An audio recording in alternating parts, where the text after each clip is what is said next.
Hello everyone and welcome to The Explainer. Okay, let's dive into this because today we're exploring a highly provocative philosophical text. It's by an author named Hu Feng and it's titled Analysis of the Way of Nature. This text presents a radical, sweeping critique of, well, almost everything we consider completely normal in modern human society. The author argues that humanity has fundamentally lost its way, and that the very societal structures we rely on every single day are actually the root cause of our suffering. It's a fascinating, honestly extreme perspective, and we're going to unpack exactly what he means by examining the core arguments laid out in his essay. To really understand this critique, we first have to understand the foundational concept itself. The author defines the way of nature not just as some gentle, abstract philosophical idea, but as an absolute, undeniable universal law. It's described as the outline of the entire universe, fundamentally rooted in concepts of non-action, silence, harmony, and freedom. So think of it less like a spiritual guideline and much more like the law of gravity, right? It's unbreakable, it's universal. According to the text, this isn't just a friendly suggestion for how to live your life. It is the fundamental physics of reality itself. And the stakes of following this law? Well, they are presented as cosmologically high. The text states, the place that obeys it is heaven, but the place that goes against it is hell. It's an incredibly stark, absolute binary. As you'll see, the author believes that fighting against each other or against the earth brings endless suffering, sure. But fighting against this way of nature, that creates an infinite abyss of misery. Now, what's really interesting about this slide is how we're going to systematically unpack this stark philosophy step by step. First, defining the way. Second, harmony versus chaos. Third, the 5 major human deviations. Fourth, the price of disobedience. And finally, answering the doubts. All right, let's jump right into Section 1, Defining the Way. The text asserts that the way of nature is profound, mysterious, and essentially completely beyond the grasp of simple human intelligence. According to the author, human intellect is always going to fall short. We focus on one thing and we totally lose sight of another. Because human intelligence literally cannot measure the infinite vitality of nature's laws, the author inherently distrusts any complex system that is entirely designed and managed by human minds. Moving along to Section 2, Harmony versus Chaos. The source material draws a very sharp contrast here. On one side, obeying nature brings heavenly order, favorable weather, and a perfectly peaceful, tranquil society. But on the other side, going against nature practically guarantees chaos, endless turbulence, and absolute misery. The author contends that if a society is struggling, if it's contentious and chaotic, it is definitively because it is fighting against the way of nature. No exceptions. Which brings us to the really controversial part. Section 3, 5 major human deviations.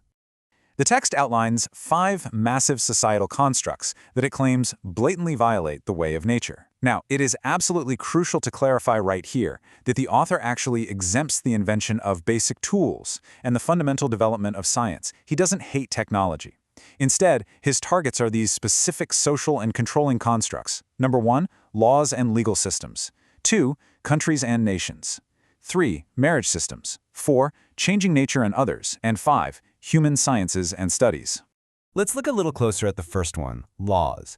And this brilliantly illustrates the core logic of the essay. It points to the animal and plant kingdoms to note that, they've operated perfectly well for millions of years without a single law, judge, or lawyer. The argument here is that legal systems forcefully distort human nature. By artificially restricting truth, goodness, and beauty with these man-made rules, like needing a permit just to build a house on your own land, the text argues that we actually lose our natural attributes. The second deviation is the entire concept of countries.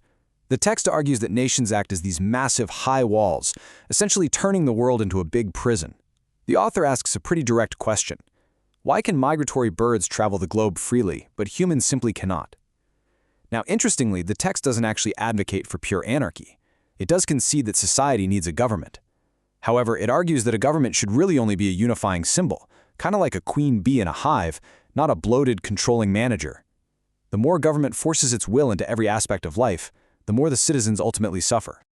The third specific deviation is the marriage system. Now, this is a really tough pill to swallow for modern society, but the author asserts that forcibly binding a couple together totally contradicts natural human instinct.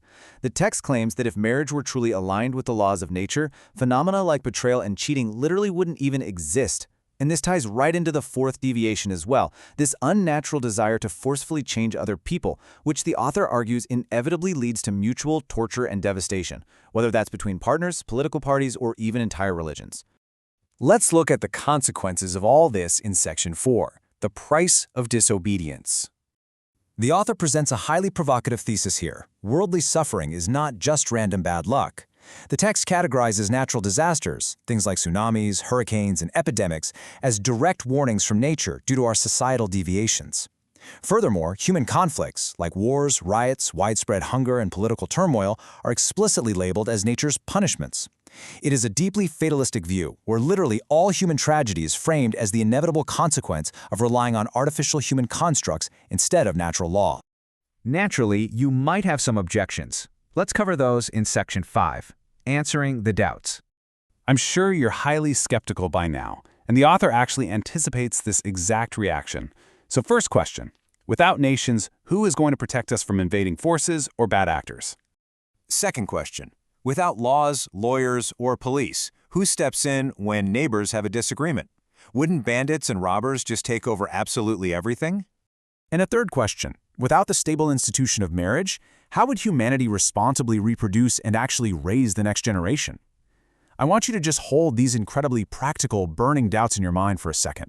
So the crucial point is how the author actually answers these practical questions. The solution, according to the text, is not to look back at human history or to read books written by human intellect. Instead, we must read the books without words, meaning the heavens, the earth, and nature itself.